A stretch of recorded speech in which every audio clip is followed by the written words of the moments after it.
रात के सन्नाटे में घड़ी की टिक टिक साफ सुनाई दे रही थी। रह रहकर गली के मुहाने पर कुत्तों के भौंकने की आवाज़ें आ रही थी या फिर विशाल के खर्राटों की। नम्रता धीरे धीरे अलमारी से सामान निकाल कर नीचे रखती जा रही थी और बीच बीच में मुड़कर विशाल को देख लेती कि उसकी नींद तो नहीं खुल गई। अजीब सी बेचैनी उसकी परेशानी पर लकीरें बना रही थी। अलमारी करीब आधी खाली हो चुकी थी तो उसकी बेचैनी और बढ़ गई। वो और जल्दी जल्दी घबरा कर सामान निकालने लगी। उसी घबराहट में उसके हाथ से फिसल कर लकड़ी की नक्काशी वाला कश्मीरी डिब्बा ज़मीन पर आ गिरा। डिब्बे में सहेजी बचपन की यादें बिखर गई। यादों को सहेजने में छोटे छोटे सामान भी कितनी अहम भूमिका निभाते हैं। वो लकड़ी की फिरंगी, ट्रेन के इंजन वाला शार्पनर, उसकी पहली गुड़िया, शीशे वाला छोटा सा स्टार जिसमें रेनबो कलर दिखता था, जिसे उसने स्कूल के पास वाली दुकान से खरीदा था। वह तो गिरते ही टूट गया और साथ ही विशाल की नींद भी। क्या कर रही हो इतनी रात को, और यह सब सामान क्यों बिखेर रखा है? घड़ी देखो तो कितने बज रहे हैं, अभी तक सोई क्यों नहीं? वो मैं अपनी कुंदन वाली ज्वेलरी खोज रही हूँ। उस दिन शादी में पहन कर गई थी। रात ज़्यादा हो गई थी तो कपड़ों की अलमारी में ही रख दी थी, लेकिन अब मिल नहीं रही है। कई बार देख चुकी हूँ, इसलिए आज सारा सामान निकाल कर देख रही हूँ। कहीं और रख दिया होगा। तुम्हें याद ही कहाँ रहता है, और देखना ही था तो सुबह देख लेती। इस तरह रात को खुद की भी नींद खराब कर रही हो और मेरी भी।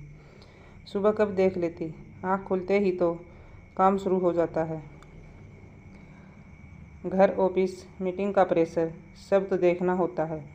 तुम सो जाओ, अब कोई आवाज़ नहीं होगी, कहते हुए नम्रता बिखरी यादों को डिब्बे में सहेजने लगी।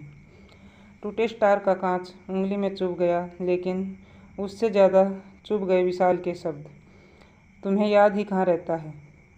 वो फिर अलमारी में ज्वेलरी खोजने लगी और सोचने लगी, तुम भूल गई होगी, तुम्हें याद नहीं, याददाश्त कमज़ोर हो गई है।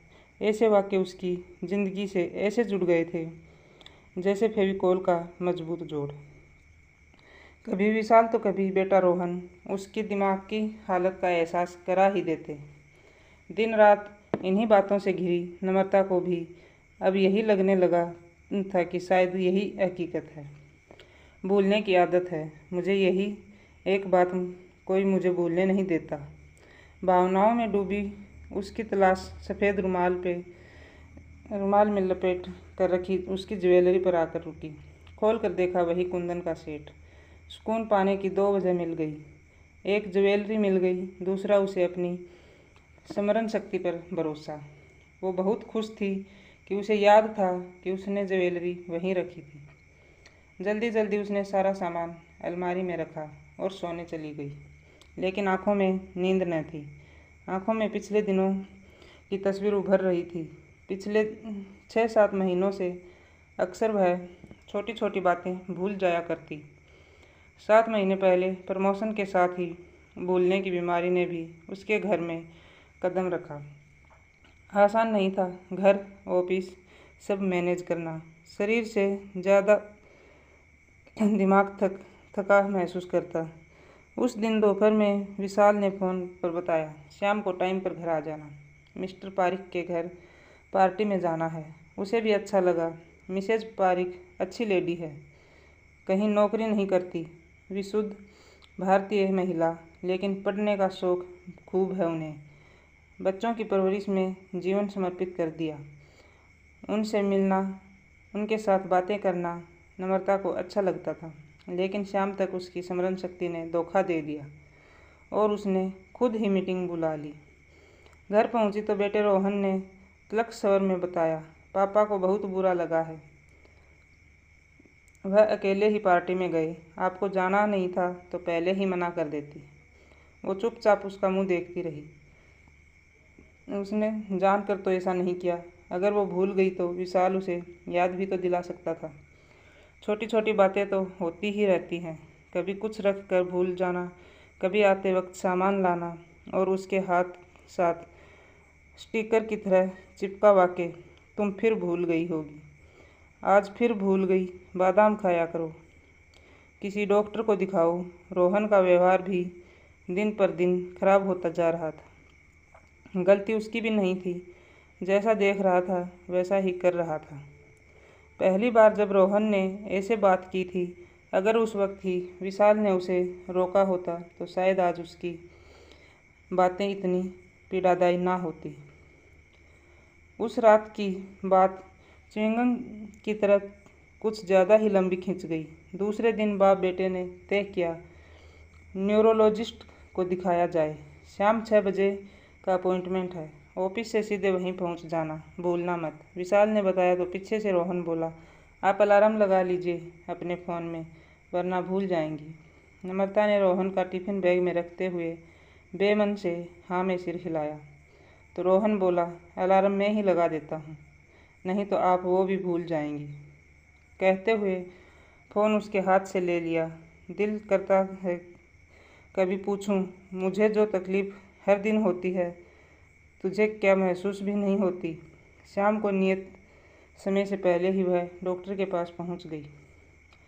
डॉक्टर ने कुछ सवाल किए, कुछ टेस्ट कराए और बड़ी संजीदगी से रोहिणी का तमगा लगाते हुए डिमेंशिया के शुरुआती लक्षण बताए। सुनकर विशाल और रोहन भविष्य की कल्पना में डूब गए। डर तो नम्रता भी गई थी, पर वह चिंतित नहीं थी। अब घर का माहौल और बदल गया। अब जो कुछ वो ना भूली हो या किसी और की भी गलती हो, उसके लिए भी वही जिम्मेदार होती। अब तो काम वाली बाई भी उसे बड़े प्यार से समझा देती, भाभी आप भूल गई होंगी। अब उसको कहे जाने वाले स्लोगन बदल गए। अब उसे प्यार से समझाया जाता, हो सकता है तुम भूल गई हो, तुम्हें याद ना हो, ऐसा होता है। सुनकर उसका दिल आहत हो जाता, लेकिन वो ये मानने को तैयार नहीं थी कि उसे कोई बीमारी है। डॉक्टर ने रात में खाने की एक दवा दी थी, जिसे वो चुपके से फेंक देती। वह अक्सर सोचती, घर में ही क्यों सब कुछ भूलती हूँ, ऑफिस में क्यों नहीं। और आज जब उसे अलमारी से उसकी ज्वेलरी मिल गई तो उसे विश्वास हो गया कि उसकी याददाश्त बिल्कुल ठीक है, उसे कोई बीमारी नहीं है। लेकिन अगर ऐसा नहीं है तो वह कुछ चीज़ें भूलती क्यों है। दूसरे दिन सुबह उसने गूगल सर्च करके साइकेट्रिस्ट का नंबर निकाला और अपॉइंटमेंट फिक्स किया। ऑफिस से आधे दिन की छुट्टी लेकर 3 बजे पहुंच गई। डॉक्टर अचला ने बहुत ध्यान से उसकी बातें सुनी और फिर हंस दी। बोली, आप बिल्कुल ठीक हैं, आपको कोई बीमारी नहीं है। जब किसी भी व्यक्ति के ऊपर काम का प्रेशर ज़्यादा होता है तो भूलने की समस्या होना स्वाभाविक है। लेकिन डॉक्टर, मेरे पति मुझसे ज़्यादा ऊंचे पद पर हैं, उन पर भी तो काम का प्रेशर होता है, लेकिन वह तो नहीं भूलते। सही कहा आपने, लेकिन जिम्मेदारियां अगर एक ही तरह की हों तो उसे संभालना आसान होता है। आप दोहरी जिम्मेदारी निभा रही हैं। आपके लिए जितना महत्व ऑफिस के काम का है, उतना ही महत्व घर का भी है। एक वर्किंग वूमेन को घर, परिवार, रिश्तेदार सबको खुश रखना पड़ता है, और ऑफिस में बॉस को। आप ऑफिस में इसलिए कुछ नहीं भूलती क्योंकि वहाँ आपके अंडर में बहुत सारे कर्मचारी हैं जिनका सहयोग आपको प्राप्त है। घर में इसी सहयोग का अभाव है और अपेक्षाएं बहुत ज़्यादा। सबको खुश रखने की चाहत में आप इतनी ज़्यादा भावनात्मक दबाव में हैं, जिसकी वजह से आप कभी कभी कुछ भूल जाती हैं। और आपसे सबकी अपेक्षाएं इतनी ज़्यादा हैं कि उन्हें लगता है कि आपको गलती करने का हक है ही नहीं। इसलिए एक छोटी सी भूल भी बहुत बड़ी गलती लगती है। आपकी भूल को निगाया जाता है। आप ध्यान दीजिए तो आपसे ज़्यादा बार आपके पति या आपका बेटा बहुत सी बातों को भूल जाते होंगे। डॉक्टर अचला ने बहुत प्रेम से समझाया तो नम्रता की आंखें नम हो गई। डॉक्टर ने पानी का गिलास उसकी ओर बढ़ा दिया। पानी पीकर कुछ रिलैक्स होकर नम्रता ने पीठ कुर्सी पर टिका दी। कुछ पल बाद सिकुड़ी भावों के साथ चेहरे पर चिंता के भाव उभर आए। बोली, डॉक्टर, मैं तो समझ गई, पर घर वालों को कैसे समझाऊं? उन्हें तो पूरा विश्वास है हो गया है कि मुझे डिमेंशिया है। उन्हें अगर मैं आपसे मिलवाती हूँ और जो बातें आपने मुझसे कही हैं उन्हें कहने पर लगेगा कि मैंने शिकायत की है, क्योंकि उन्हें तो लगता ही नहीं कि वो कुछ गलत कर रहे हैं। कुछ देर सोचकर डॉक्टर अचला बोली, आप सबसे पहले घर में कैमरे लगवाइए और बातों को मोबाइल में रिकॉर्ड करने की कोशिश कीजिए। नम्रता आश्चर्यचकित हो चेहरे पर खुशी के भाव लिए घर वापस आ गई। दूसरे ही दिन घर में कैमरे लग गए। पहले विशाल ने विरोध किया, फिर काम वाली बाई रोहन के आने तक घर में अकेली क्या करती है उसकी निगरानी के लिए सहमत हो गए। डॉक्टर की सलाह काम कर गई। अब अकेले नम्रता से गलती न होती। अब सब की गलतियां उजागर होने लगी। अब नम्रता की याददाश्त पर कोई बादाम खाने की सलाह नहीं देता। धीरे धीरे नम्रता भावनात्मक दबाव में बाहर निकलने लगी।